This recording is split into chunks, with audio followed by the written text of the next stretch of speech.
বিশ্বকাপের জন্য 15 সদস্যের দল ঘোষণা করেছে বাংলাদেশ ক্রিকেট বোর্ড বিসিবি। দলের ডাক পেয়েছেন প্রথমবারের মতো বিশ্বকাপ খেলতে যাচ্ছেন এমন ক্রিকেটারও।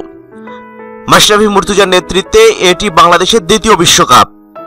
15 সদস্যের দলের মধ্যে অধিনায়ক মাশরাফি মুর্তজা সহ অধিকাংশ নাম ছিল অনুমেয়। চোট পাওয়া পেসার তাসকিন আহমেদ এবং অলরাউন্ডার মোহাম্মদ সাইফুদ্দিনের দলে থাকা নিয়ে কিছুটা সংশয় থাকলেও তা দূর হয়েছে। মোহাম্মদ সাইফুদ্দিন ডাক পেলেও সুযোগ হয়নি তাসকিন আহমেদের। পেস আক্রমণের সুযোগ পেয়েছেন পেসার আবু জায়েদ চৌধুরী রাহি। বোলিংয়ে পেস আক্রমণে অধিনায়ক মাশরাফি মুর্তজা, মোহাম্মদ সাইফুদ্দিন, মোস্তাফিজুর রহমান আর রুবেল হোসেন। স্পিনার হিসেবে থাকছেন সাকিব আল হাসান আর মেহেদী হাসান মিরাজ।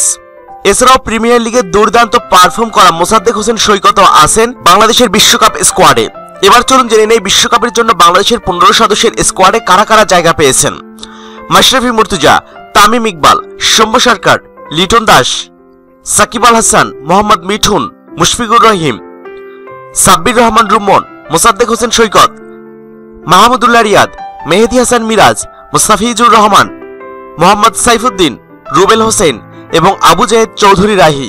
দর্শক মণ্ডলী, বাংলাদেশের বিশ্বকাপ স্কোয়াডটি কেমন হয়েছে আপনাদের মতামতটি জানিয়ে দিতে ভুলবেন না। সেই সাথে আর কোন কোন ক্রিকেটার বিশ্বকাপের স্কোয়াডে থাকলে স্কোয়াডটি পরিপূর্ণ হতো বলে আপনি মনে করেন, আপনার মতামতটি জানাতে ভিডিওটির নিচে কমেন্ট বক্সে কমেন্ট করুন।